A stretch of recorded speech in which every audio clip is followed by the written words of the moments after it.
A very good morning to all attending this virtual 37th Foundation Day lecture of Goa University. Present with us is our Vice Chancellor Sir, Professor Varun Sahani, Madam Registrar, Professor Radhika Nayak, and our chief guest for the event. It's been a tradition at Goa University to have an eminent speaker deliver the Foundation Day lecture, and thus we are honored to have with us Dr. SUBODH KERKAR, founder of Museum of Goa, and who is also a visiting research professor at the Mario Miranda Chair of Goa University. May I now request Vice Chancellor Sir to kindly welcome and introduce our chief guest. Over to you, sir. Good morning and namaskar.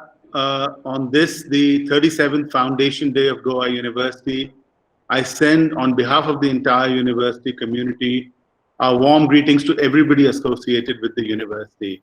The teaching and non-teaching staff, our students, all our colleagues in our affiliated colleges, their staff and students, all the retired employees of the university, all our alumni, and everybody in the state of Goa who is connected with our university, who feels that the university stands for Goa and who is a well-wisher of ours. Warm greetings to all of you. Our university, we feel, is perhaps the best small public university in the country. We know it's a multidisciplinary university. It is a university that is locally relevant but internationally visible. We are hugely advantaged in that we are located in a state that is globally recognized, progressive, and socially harmonious, our beloved Goa. We are blessed with a predominantly young, highly diverse, qualified, and motivated faculty. We are blessed with our location on our picturesque and biodiverse campus, a campus of 402 acres. We are embedded in a society with deep maritime connections, historic diaspora, international links, unique cultural identity, and are blessed to have many strategic international partnerships around the world, partnerships with prestigious events that are held in Goa. It's very important to contextualize this historically, and the Foundation Day is a good occasion to do that. These achievements of the university are particularly noteworthy if you consider Goa's unique political history. There was no higher education in Goa except for medicine during the 451 years of Portuguese colonial rule. So all the earlier generation earned their degrees either in Europe or in other parts of India. And immediately after the liberation of Goa on the 19th of December of 1961, we are now celebrating, of course, the 60th anniversary of Goa's liberation. The Center for Postgraduate Instruction and Research, CPIR, of Bombay University was immediately set up in Panji in 1962. The university itself, as we know, was established by an act of state legislature in 1984 and started functioning in 1985, just prior to Goa achieving its statehood. So in a very, very real and organic sense, our university is identified with our state. The histories in some ways of our university and of our state are coterminous. We are not just Goa University, we are in a very real sense the University of Goa. We draw from a very strong but small student population. 71% of our students are women, which is an exceptionally high percentage, and one of the best gender ratios in the entire country. We have the only Western classical music choir, which has gained international repute, and we have been deeply saddened by the passing due to COVID of the distinguished conductor of our choir, who was another visiting research professor of our university, Dr. Santiago Girelli, recently. And on an occasion like this, we need to remember him and all other members of our university who have suffered due to this terrible terrible virus, who we have lost because of this terrible virus. Our university has an outstanding research profile. In per capita terms, our scientific productivity is the sixth highest among Indian higher educational institutions.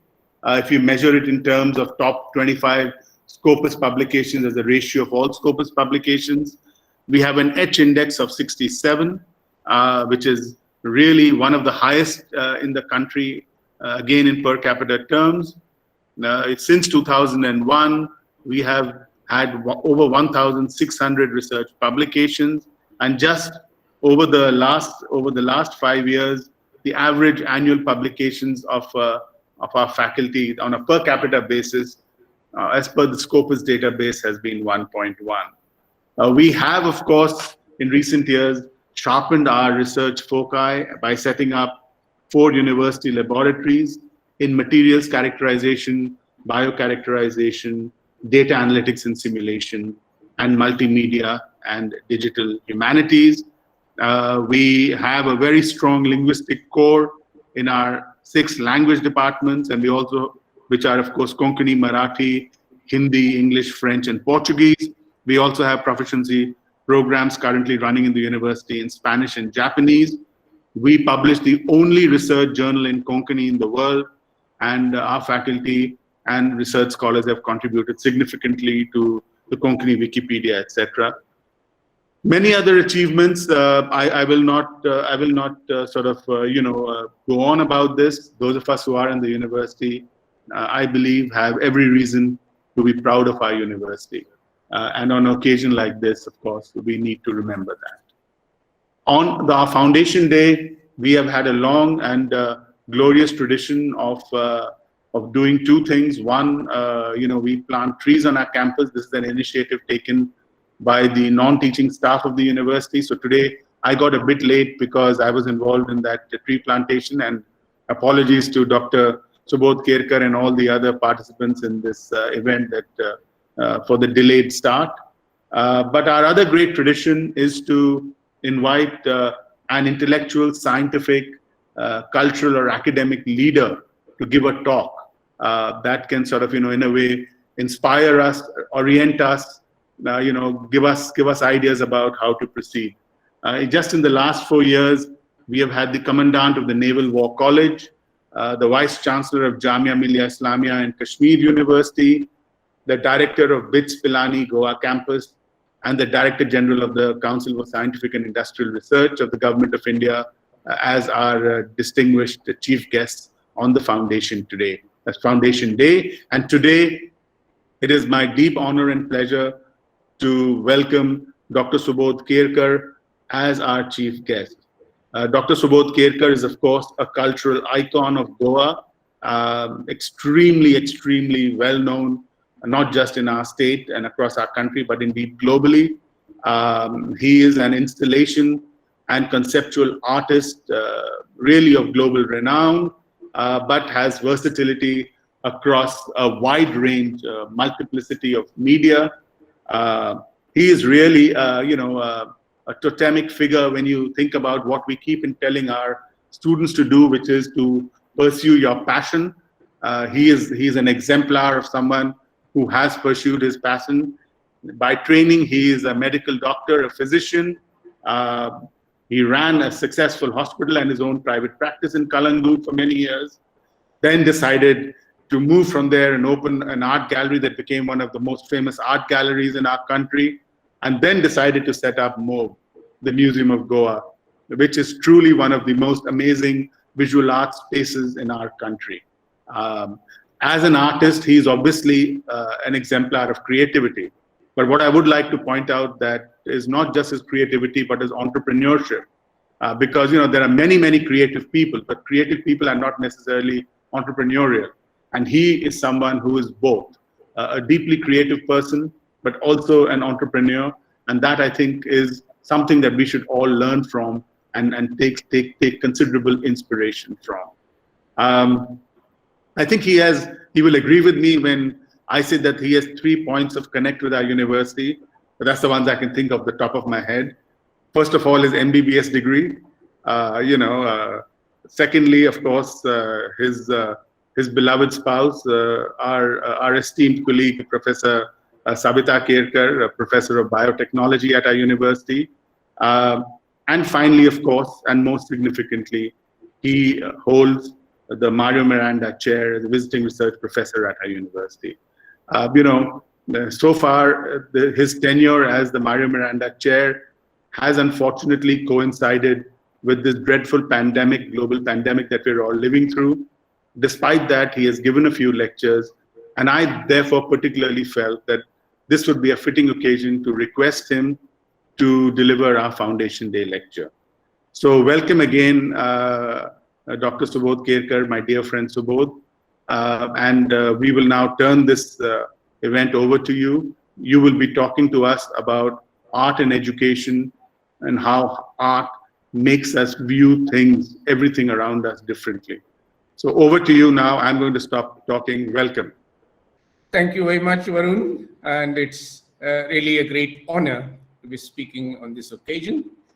I have a PowerPoint presentation which I have put together. So I will share the screen and present my case to you. Thank you once again for inviting me to deliver this lecture. I checked up the Goa University logo, and I also checked up many other logos of other universities. For some reason, I realized that Goa University is the only logo with a music symbol there. This is very rare in any logos of any universities, and Goa is, of course, the land of music, land of arts. And Varun remembered Santiago, and I also thought I will pay my respect to him before I start my presentation. He has had a great contribution to music in Goa University. So with paying my respect to Santiago, let me start my presentation. A few years ago, I was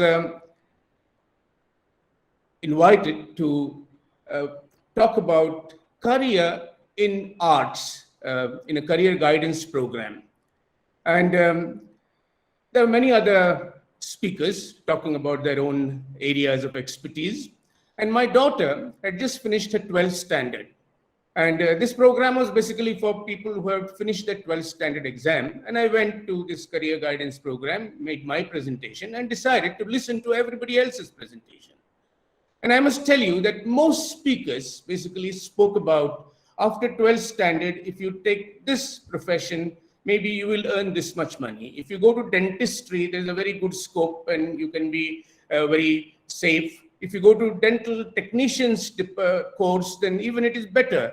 They said that they know some dental technician from Ponda who has a Mercedes-Benz and who wears all kind of fancy clothes. So basically the whole presentation was essentially about which career can give you what kind of income. Now, I'm a teacher's son, and education has been very close to my heart. I have been thinking about education, participating in doing some courses at Museum of Goa. And I have thought a lot about what is the purpose of education. I believe that the purpose of education is not just to prepare yourself with a degree to find some job and a livelihood. I think purpose of education is much, much bigger. The purpose of education is to prepare ourselves for our life, to enjoy our life. And our life is a very, very special thing. It's a very complex thing. It's a great gift we have. It's an extraordinary gift. And life is made of many different things. It is made of beautiful things like beautiful nature, flowers, butterflies, wonderful landscapes, hills and oceans. It's also made of conflicts. It's made of conflicts between nations, between groups, conflicts between friends, between companies. It also has many hidden things. We have anxieties, we have anger, we have hatred, we have ambitions. And mixture of all this thing is life. And I think the purpose of education is to prepare us to enjoy this life. Education should make us at peace with ourselves and with the world. And to do this, to understand life, to be at peace with ourselves and the world, we need intelligence. And I start questioning myself, what is intelligence? Intelligence is basically the capacity of free thinking. Thinking, questioning without any fear. Intelligence and fear cannot mix. Education should teach us not to imitate, but to discover. It should teach us to discover completely freely without any fear. If you are afraid and if you are fearful, you cannot think freely. If you are afraid of what will my parents think, what will the religious leaders think, what will be the opinion of my partners, if you are sort of afraid of everybody else's opinion, then you sort of will only confirm to the existing chaos. The most important function of education to make us question everything without fear, to think freely, without prompting, without any pressure, without any dictation. Only then will you discover the joy and happiness. I believe that the only purpose of life is to be happy, and I can tell you from my own experience, I gave up my medical profession 30 years ago. I have been following my passion. I have been absolutely free. I have been questioning everything, and I can tell you I am one of the happiest persons in the world. Now, where does art come into this? I believe that art is born out of a free thought. Art is born out of fearlessness. Art is a perpetual journey of discovery. When I talk about art, I basically talk about all arts. I talk about painting, sculpture, installation, which is my area, but also literature, cinema, theater. Human civilization, I believe, is born in the wombs of art. If you see the history of human civilization, it is essentially the history of all arts. It is arts which are the foundation stones of human civilizations. And I can tell you from my own experience that the ability not just to create, but also to enjoy art makes us extremely happy, gives tremendous happiness to human life. Art is a whisper of an era. Human beings have been creating arts right from the times immemorial. The cavemen expressed themselves by doing doodles, making drawings of hunting scenes. Why did they do this? Because they basically wanted to express. Art is an expression of an era. I did this work, which is called the COVID lungs, the COVID lockdown lungs, where I have created pathological lungs with some thorns of a tree and put the lock there. Now, when I create a work like this, this basically depicts my experiences. So it's an expression of time. That's what art is about. You know, during COVID time, if I have to point out one thing which kept the sanity of the world, I think it is arts, all arts. Imagine during this lockdown, when the whole world was locked down, if there was no music, if there was no cinema, if there was no literature, the world would have gone mad. So I think arts have a very, very important role to play in this. You know, I find that the only people who actually leave art are the tribals. In the present day, what happens is most people feel, look, art is not for us. They're happy doing their job, earning their money. But I think if we have to imitate any people, then it's the tribals. The tribal people sort of leave art. Art is a part of their life. Look at their homes. Look at the decoration of their homes, their dresses, their dances. Every child is an artist. The problem is to remain an artist once they grow up. This is a great Picasso quote. I have recently created interesting work in response to this quote. You know, what happens is every child is born an artist, but our society conspires to sort of try to mold the child to conformity. So I have created this work where on a vise, you have kept the head of a baby, and everybody wants, the parents want their children to become doctor, engineers, or marketing person, HR head, all this kind of things. So I think all the time conditioning happens, and because of this conditioning, a child sort of ceases to be an artist. You know, human beings are a little bit different from the animals. The animals are happy with food, shelter, and clothing. They don't have other needs, but human beings have needs which are beyond food, shelter, and clothing.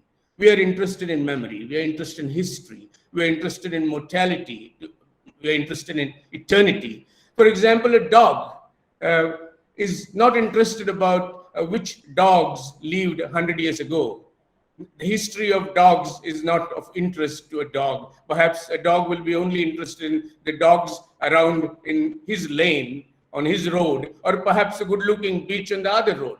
But a dog is not interested in the history of the canine community. But human beings have different needs, and I think these are the needs which are addressed by arts. Art addresses our need for memory, history, mortality, eternity. I'm going to share with you a few works of mine which will illustrate what I'm talking about. Art celebrates life. Basically, the purpose of art is to celebrate life. Our purpose of art is not, many people feel it's for decoration, it is for entertainment. That is foolish. Art has much deeper function, and one of it is to celebrate life. I have been practicing as a doctor on the seaside. I had a hospital right on the beach. And the fishing community were my patients. I have seen their life from a very close angle, and I have seen the inseparability of the life of the fishermen and the ocean. Now, I celebrate this inseparability, the life of the fishermen, through these works, which are my installations. The fishermen sit in a circle with some kind of a oceanic ritual. What you see in the middle of this work are the mussel shells, which I have planted on the beach, and then the fishermen are surrounding these mussel shells. This is called the shoreline. All of them are queuing up to say hello, or perhaps to pay their respect to the ocean. This is a small video I will share with you. I used to always do basically still pictures of my installations, but then the famous filmmaker Bharat Bala, he came over to have a look at my works, and he decided to create a small film based on my installations. So then I started getting interested very much in video, learned how to fly a drone, and this is a small clip of films I'm showing you, which is basically about celebration of the life of the fishermen.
Yeah, I myself have been creating works all over the world. And 3 years ago, I created this sculpture in Yorkshire, in north of England. I decided I will create a work which sort of connects the East and the West. So what I did was I took a container full of coconut husk from Goa to Yorkshire and created disc out of this. This disc is created about 5 meters in diameter, created with the husk of coconut from Goa. On the other side of the disc, this is the husk from coconut, and other side of the disc, I had the pine cones from Yorkshire. So I walked in the forest along with my friends and I collected thousands of pine cones, which were sort of fixed on one side of the disc. So this is a disc in a way which connects the East and the West, connects Goa with Yorkshire, because the coconut husk was from Goa. And then something very interesting happened. Last December, I received a picture where my coconut husk was covered with snow. I think it is a very, very interesting thing. This must be the only coconut husk which actually saw snow. And this is in Yorkshire. Well, art has many functions, and one of the most important functions of art is to bypass the dichotomies of human existence. We have too much of us and them, friends and enemies, Indians and foreigners, upper caste and lower caste, material and spiritual, inner and outer, man and animal, Hindus and Muslims, rich and poor, man and God, wise and foolish. Art actually unites everything, and in art there is no dichotomy. I mean, when you really experience art, feel art, you cease to believe in any kind of dichotomies. Art adds a divine glow to the ordinary. Now, for example, it's a shoe. A shoe is a very simple thing, but Van Gogh painted this shoe. These are Van Gogh's shoes. And the painting is one of the most famous paintings of Van Gogh. I myself have done many works which are with very simple, mundane stuff. But then art has the power to add a kind of a spiritual glow, a divine glow to the mundane things. This is again another work of Van Gogh, Farmers, the Sowers. This is one of my work which I created only with a mirror. I went to the beach with a mirror, just about 2-foot diameter mirror, kept it there, and then allowed the waves to play with it. And this is what happened.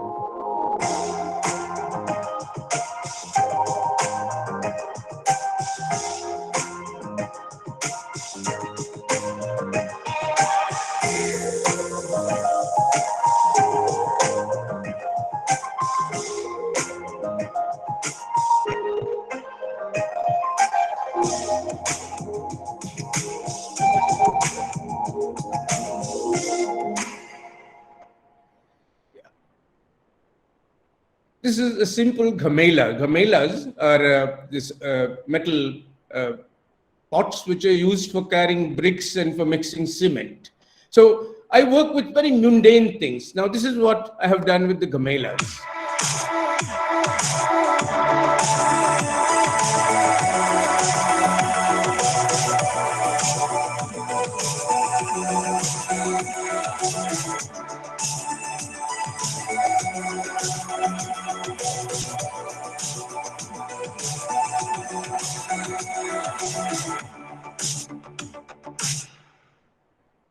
I'm going to show you one more thing. When we have in Goa has a lot of betel nut trees, and the leaf of the betel nut is very special. When the leaf has very wide base, which is get attached to the tree of the betel nut, and I saw a fallen leaf, and this is what I did with it.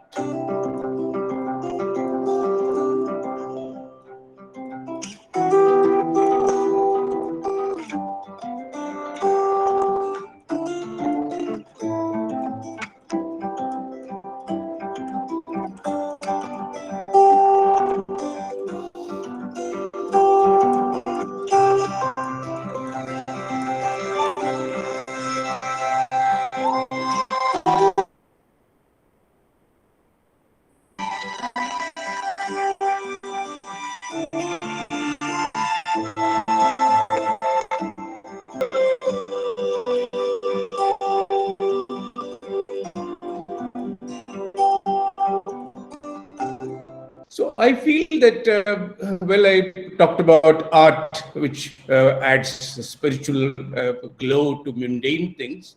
For me, art is also a prayer. Art is also a way of touching the divine.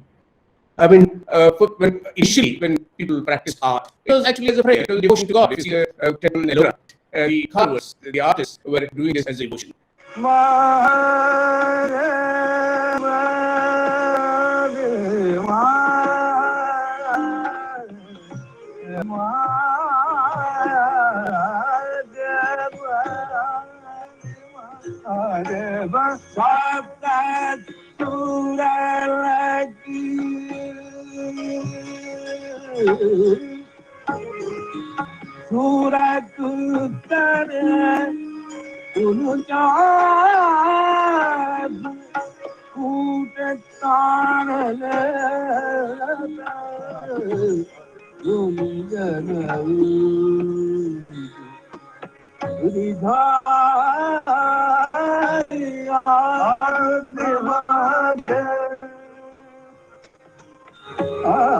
This is what art does to you. It's a devotion, but devotion beyond religion. You see Bhimsen Joshi and Rashid Khan praying Shankara. This happens through the medium of art. We are in a time when fanaticism is ruling. Oh, I see a lot of noise. There are all kind of fanaticism happening in the world today. The divinity is almost drained out of religions. That's what I feel. And I've created a work which is about the spiritual. This is a work which is called spiritual, where SPI is just plain white and the ritual is with ornaments. Ultimately, I feel that the spiritual has been drained out of most religions. And what we do is essentially only ritual. And I would claim that the spiritual rests in art. I must tell you a nice story about Madhu Limaye. Madhu Limaye, during the emergency, he was in the prison. And he wrote a letter to Kumar Gandharva from his prison cell. Now, he had no idea when he will be sort of released. He's in the prison. And he writes a letter to Kumar Gandharva. He says, Kumarji, every day I listen to your singing. And when I listen to your singing, I touch the mysteries of the universe.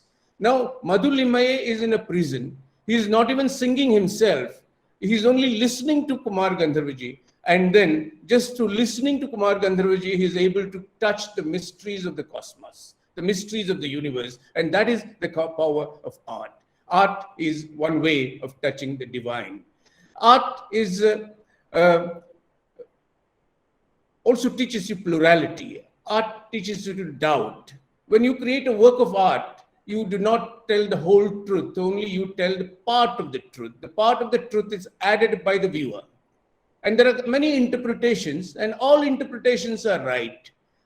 It reminds me of a lovely poem by Gibran, which says that beyond the field of the right and beyond the field of the wrong, there is another field. Let us meet there. So art has the power to hold your finger and take you beyond that field of right and beyond that field of wrong, where everything is gray and all interpretations are valid. So art, one of the functions of art is to create a plural society. Especially in the present times, it is very essential that all kinds of interpretations are respected and there is no one interpretation. That is a great lesson one learns from art. And one of the most important things, perhaps, our leaders, politicians should learn from art is to doubt. Because most of them seem to be very cocksure about what they're doing. I think to doubt, to have respect for many interpretations is one of the functions of art. This function of art, to doubt, has been there ever since, in Rig Veda, there is a hymn which says from where it was born. This is about the creation of the world. From where it was born, from where came this creation? Perhaps the gods were born after the creation. Maybe he has created it. Maybe he has not. Perhaps he only will know. Perhaps he does not know. So this kind of a doubt that even the God may not know who created all this. This kind of a doubt is only possible through the medium of art, which of course includes poetry. Art provides a space for dialogue. I had a discussion recently with a friend of mine, and he asked me to describe the present world in 2 words. And the 2 words were terrorism and telecommunication. So I created a work based on that.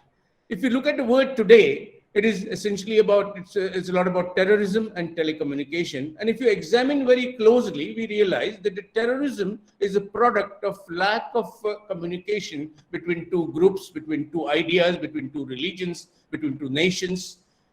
So lack of communication results in terrorism. But if you look at the word today, communication is at its best. I mean, a present mobile phone, I mean, is even, I mean, it has the complexities of a present mobile phone even is bigger than the electronics which the Apollo 11 used. So we have the telecommunication, but in spite of that, we are not communicating. So one of my friends, Ashok Vajpayee, calls the word Samvadarati.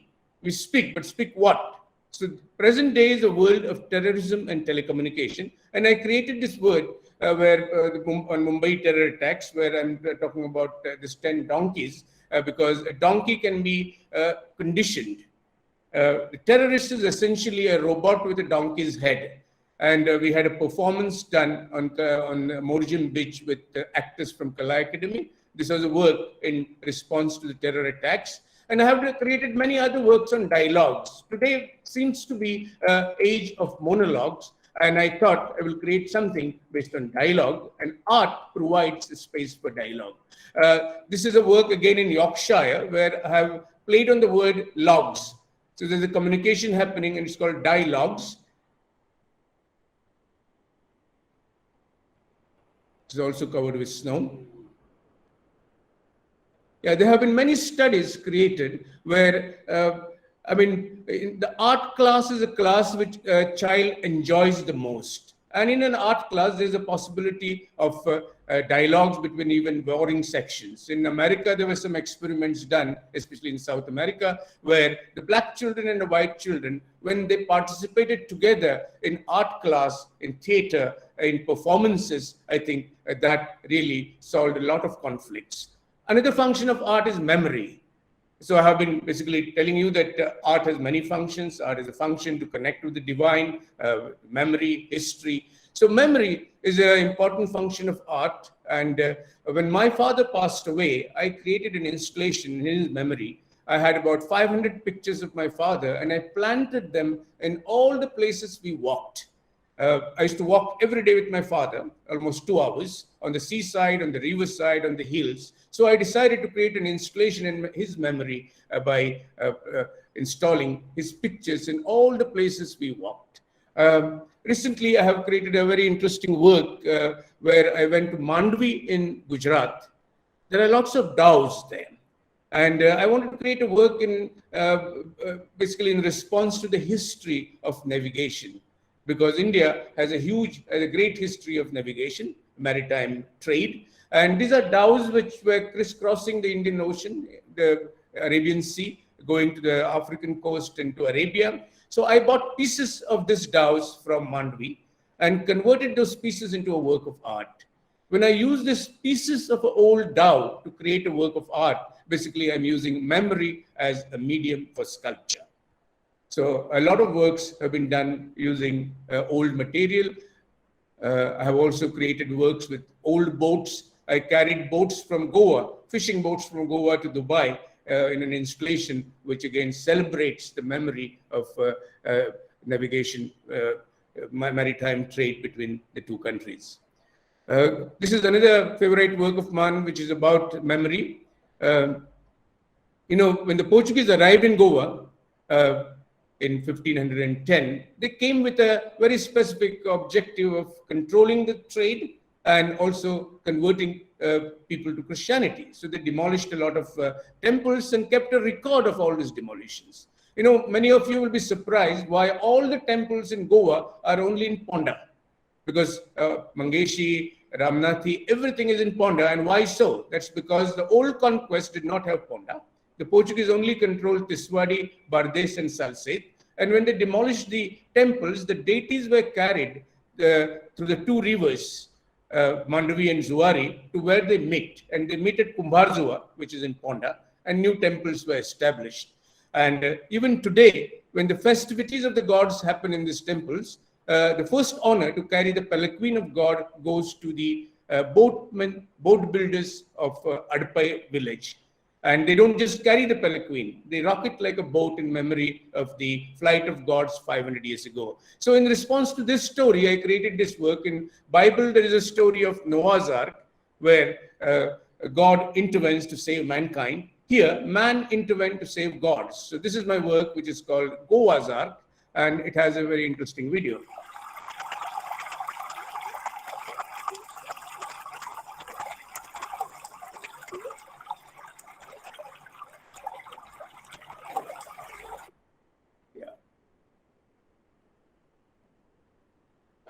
I think I will skip this.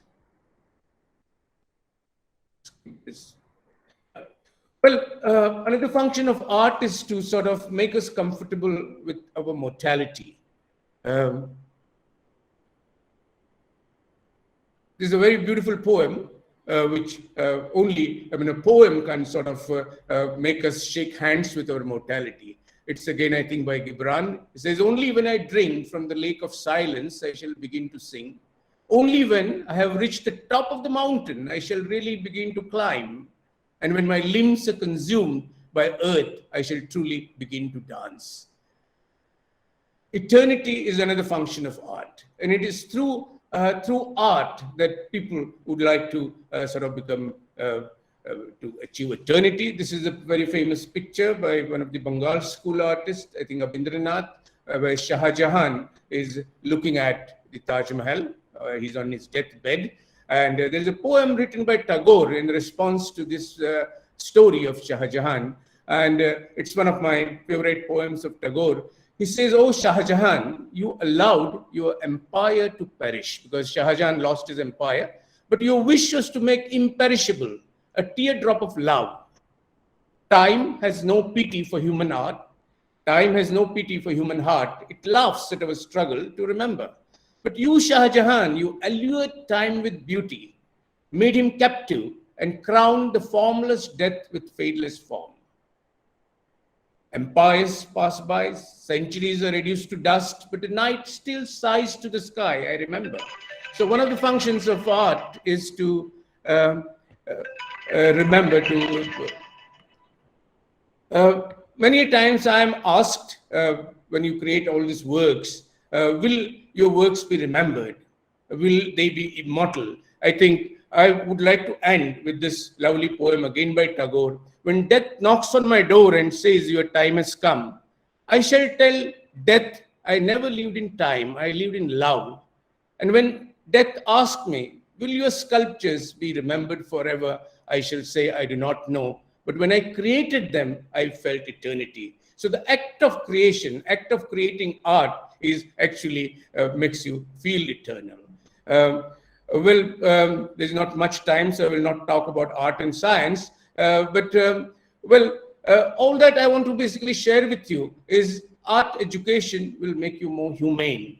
When I'm talking about art education, I'm not talking about everybody should become an artist. But when you have art education, you get the capacity to connect with the world better, to be at peace with the world, to appreciate everything which surrounds you and makes you a better human being.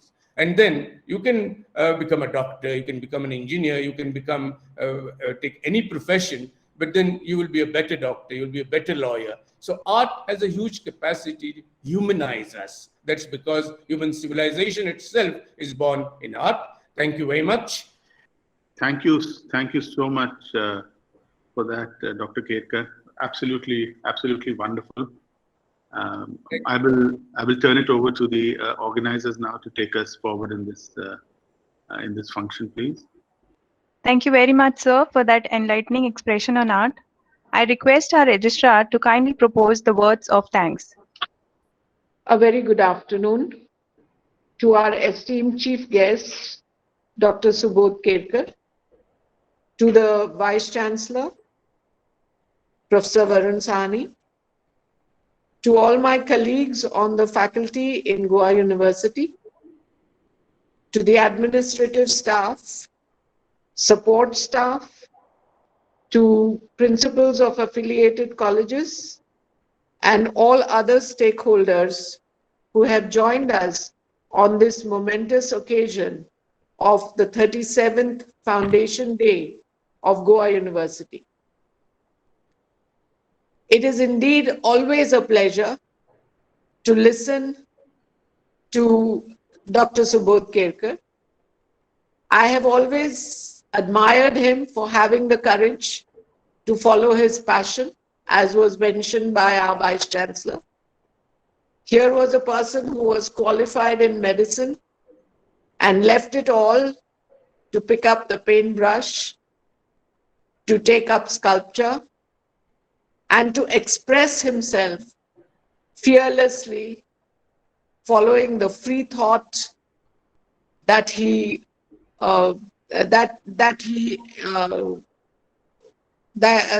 nurtured in himself, or was in fact nurtured by his father, as he very often says. And he gave vent to all his creativity.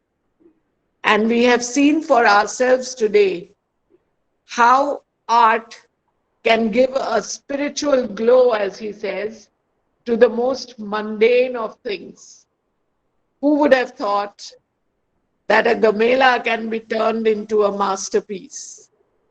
It really is inspiring and motivating, particularly for our students who may have been forced into a particular course of training, but they always can take courage, or if they have the conviction that they would be doing much better while following their passion. And they have exemplary footsteps to follow on. One of them is certainly Dr. SUBODH KERKAR. I would, on behalf of the Goa University, express our deep gratitude to you for having taken time off today and for having addressed us, although the experience is new for you to speak to the screen. But I'm sure that as you carry on with your assignments in as a VRPP professor, you would definitely be taking up this experience many more times, particularly as we don't see an end to this pandemic that has engulfed us right from last year. Thank you, Dr. SUBODH. We are very grateful to you. I would also like to extend our gratitude to our Vice Chancellor for having motivated us to conduct this function. It is done every year, but as the circumstances are so difficult and so different, it has taken a lot of effort, and we are very grateful to you, sir, for having motivated us and for enabling us to have the commemoration of the Foundation Day in such a wonderful manner. Art does inspire us in various ways. It in fact enables us to become more humane, as was pointed out by Dr. SUBODH. And what more do we need in these times than to be humane, to be considerate of one another, to spare a thought for one another, and to be able to reach out to one another in these difficult times.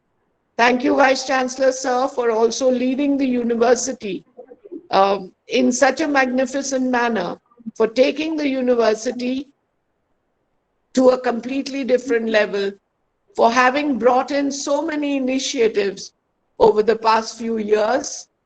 It indeed has set Goa University apart, and we are all very proud to be a part of this university on the campus here as well as in our affiliated colleges. I would, on this Foundation Day, also take the opportunity to express my sincere gratitude to each member of the faculty, teaching faculty, to each member of the administrative and support staff, and to all the people who contribute to making Goa University what it is.